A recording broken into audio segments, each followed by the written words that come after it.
The world he saw that May morning in 1953 profoundly impressed Huxley. A name was required for a substance that could provoke such revelatory experience.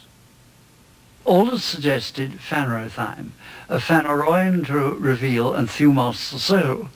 And he then wrote this little rhyme, to make this mundane world sublime, take 1/2 gram of phanerothym. And I thought this was a wonderful word, but rather too difficult for most people. It's a Huxley word, so I wrote back to him, having looked up in the dictionary the fact that the word psyche, of course, was available, and so was deluon to reveal, and about 6 others. But I fixed on psychedelic and wrote back to fall in hell or so angelic, you'll need a pinch of psychedelic. In your book about mescaline recently, you talked of a valuable state of heightened perception being induced by drugs, by proper drugs. Do you think imaginative writers would benefit by that?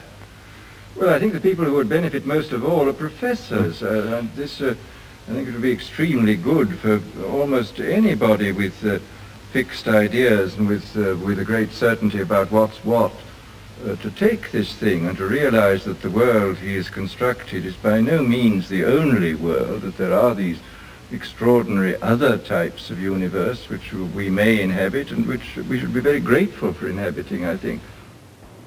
Not everyone shared Huxley's enthusiasm. The British writer Arthur Koestler responded in an essay with a parable. He likened consumers of psychedelic drugs with those who drive to the top of a mountain instead of climbing it step by step. The view, he concluded, may be identical, but the vision of the climber is different from that of the motorist. Such criticisms, however, only encouraged interest in Huxley's account of his mescaline experiments, and others began to follow in his footsteps.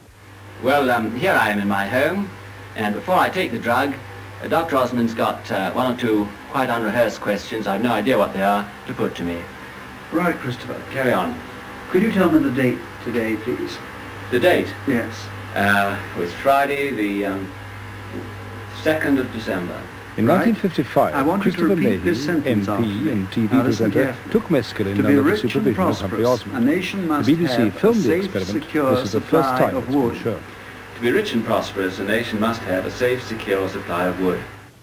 After initial psychological tests, the experiment began at noon. Shall we go right ahead then? And, Oh, I'll take it. Yes, there she is. Well, I'm feeling perfectly fit at the moment, and as sane as I ever am, and I'll take the drug now. An hour and a half later, there were definite effects.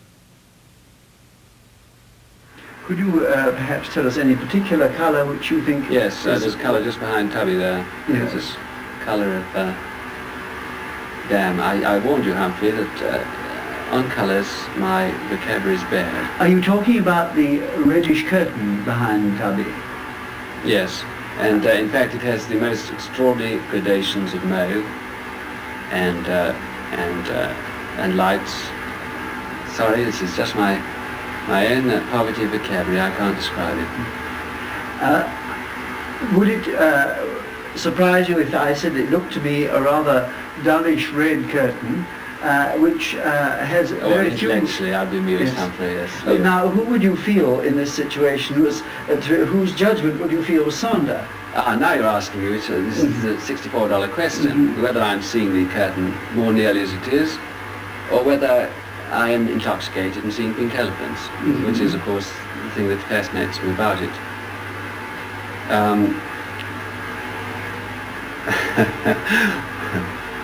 Well, all I can say is it's still a $64 question, Humphrey. I'm looking very hard now, beyond the camera. Today, elevated to the House of Lords, Christopher Mayhew watches the film with Humphrey Osmond. I quite like the bit about whether it's good evening or good morning.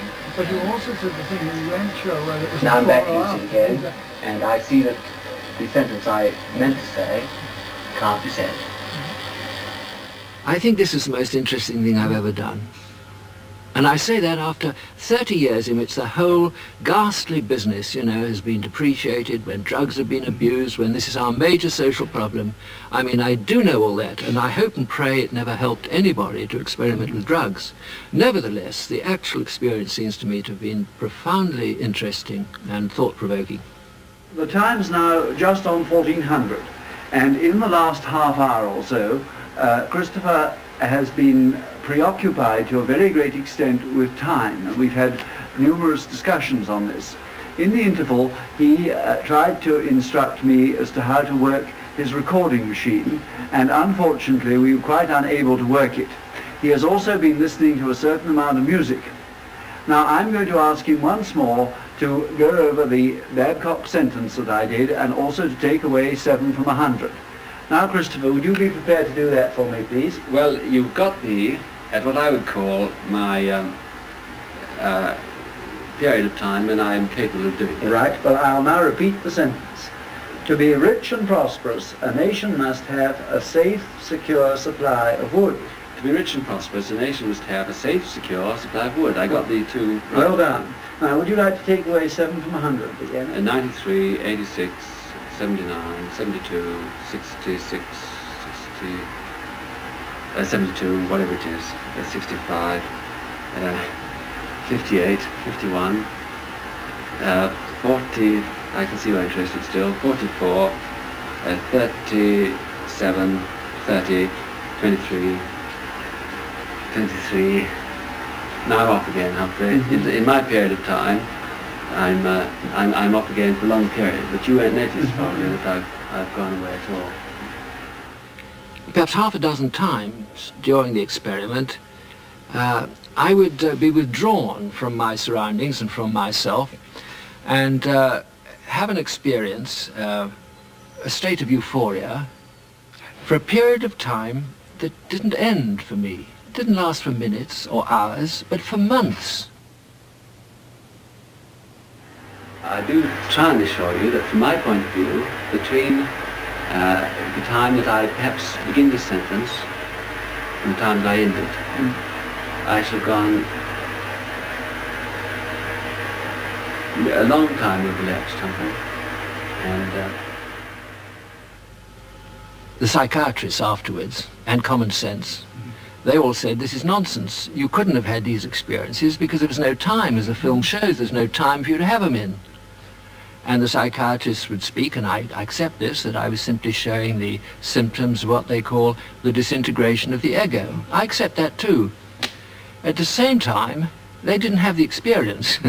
And when I look back, even now, after 30 years, when I remember that after the experiment, I remember that afternoon, not as so many minutes spent in my drawing room, interrupted by these strange excursions in time, but as years and years of heavenly bliss, interrupted by short periods in my drawing room.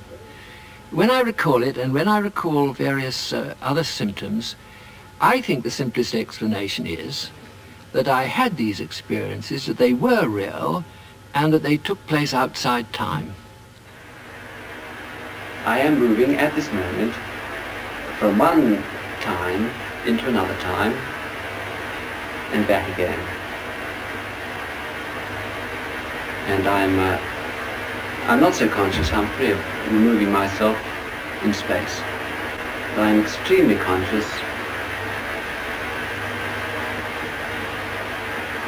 of moving in time, of things having no succession,